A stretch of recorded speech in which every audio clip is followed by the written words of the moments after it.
Hello बच्चों, मैं ताउल्ला sir और आज मैं आप लोगों के लिए मैथ के अंदर त्रिकोणमिति का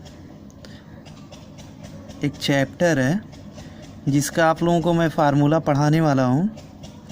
बच्चों, आई होप आपको ये फार्मूला काफ़ी पसंद आएगा।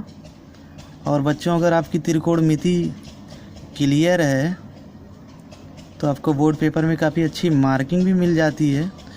तो आई होप बच्चों की आपको ध्यान से सुनना चाहिए और इस फार्मूले को रट लेना चाहिए ताकि आपका जो बोर्ड पेपर में ये इससे जितने भी रिलेटेड क्वेश्चन आए आप उस क्वेश्चन को सॉल्व करें।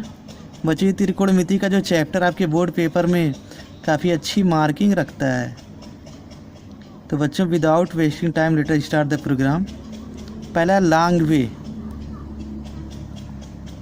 लॉन्ग वे का मतलब क्या है बच्चों? लॉन्ग वे मतलब कोई भी चीज़ हो जिसको हम लंबे तरीके से बड़े में लिखें, बढ़ा के उसका शॉर्ट वे, जैसे संक्षिप्त वर्ड आता है ना उसका फुल फॉर्म लिखते हैं उसी तरह से। तो साइन का मतलब है जया, कोसाइन का मतलब है बच्चों कोज्या, टेंजेंट का मतलब है स्पर्श जया।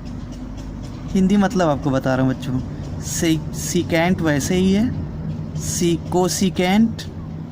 टेंजेंट का मतलब कोटि स्पर्श जया। अब बच्चों, ये तो लॉन्ग वे था। लॉन्ग वे मतलब हमारा टाइम ज़्यादा लगता है इस चीज़ को लिखने में, तो मैथ वालों ने भी शॉर्ट वे चीज़ बना डाला है। And I hope short way में आपका टाइम जल्दी ज़्यादा नहीं लगता टाइम शॉर्ट वे में, और ये शॉर्ट वे काफ़ी अच्छी है। तो चलिए शॉर्ट वे को भी देखते हैं। अब शॉर्ट वे में क्या है? शॉर्ट वे में बच्चों साइन को हम लिखते हैं SIN, कोसाइन को लिखते हैं COS, जिसको हम कहते हैं साइन और कास। फिर टेंजेंट को लिखते हैं टैन, इसको टैन बोलते भी हैं। सेकेंड को लिखते हैं सेक, SEC। कोसिकेंट को लिखते हैं कोसेक, COSEC। को टेंजेंट को लिखते हैं काट। अब ये 60 में देखिए आपका टाइम बच गया। अब इतना लंबा लिखने से बच जाएंगे। अब आपको थोड़ा कम ही लिखना पड़ेगा। तो बच्चों, अब चलते हैं, कुछ यूजफुल फार्मूला है। ये तो लॉन्ग और शॉर्ट वे की बात चल रही थी, अब यूजफुल फार्मूला भी देख लेते हैं हम लोग।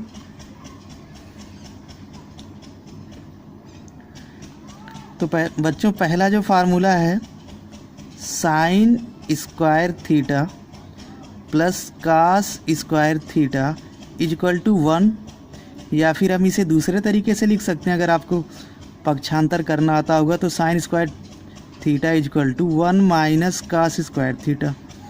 फिर दूसरे फार्मूले की अगर बच्चों बात करें, sec square theta equal to 1 plus tan square theta, या हम इसे लिख सकते हैं sec square theta minus tan square theta equal to 1।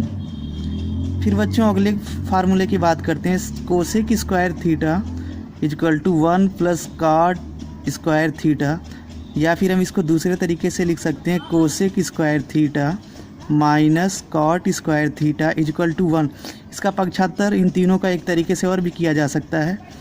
फिर अगला चलते हैं बच्चों, sine 90 degree minus theta equal to cos theta, या जिसे हम हिंदी में कह सकते हैं sine 90 degree minus theta equal to cos theta. कुछ लोग बच्चों इसे 60 में कहते हैं साइन 90 माइनस थीटा बराबर कॉस थीटा। तो ये जल्दी बोलने के लिए है, कोई दिक्कत नहीं, आप कह सकते हैं। इसको पढ़ते हैं क्या है, थीटा हम कहते हैं। फिर अगला क्या है, cos 90 degree minus theta equal to sine theta. फिर अगला फार्मूला है tan 90 degree minus theta equal to cot theta. बच्चों, ये आपका फार्मूला काफ़ी यूजफुल है और इसे बार बार रिवाइज करते रहिए ताकि आपको कोई दिक्कत ना हो। फिर अगला बच्चों फार्मूला है cot 90 degree minus theta equal to tan theta, ये अपोजिट हो जाते हैं एक दूसरे के। फिर अगला फार्मूला है sec 90 degree minus theta equal to cosec theta. फिर अगला फार्मूला बच्चों cosec 90 degree minus theta equal to sec theta.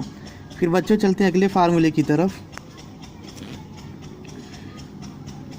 तो अगला फार्मूला है sec theta equal to 1 by cos theta, या फिर हम इसे दूसरे तरीके से भी पढ़ते हैं, सेक थीटा बराबर 1 बटे कॉस थीटा। फिर अगला है कोसेक थीटा बराबर 1 बाई साइन थीटा। फिर अगला है टैन थीटा बराबर साइन थीटा बटे कॉस थीटा। फिर अगला फार्मूला है कॉट थीटा बराबर कॉस थीटा बटे साइन थीटा। बच्चों इसका पार्ट 2 और क्वेश्चन सब कुछ बहुत जल्दी मैं कराने वाला हूँ, जो आपके पेपर के लिए काफ़ी मोस्ट इम्पॉर्टेंट होगा। And I hope all the students please subscribe my YouTube channel and share this video to the other students so that they may read. Thank you very much.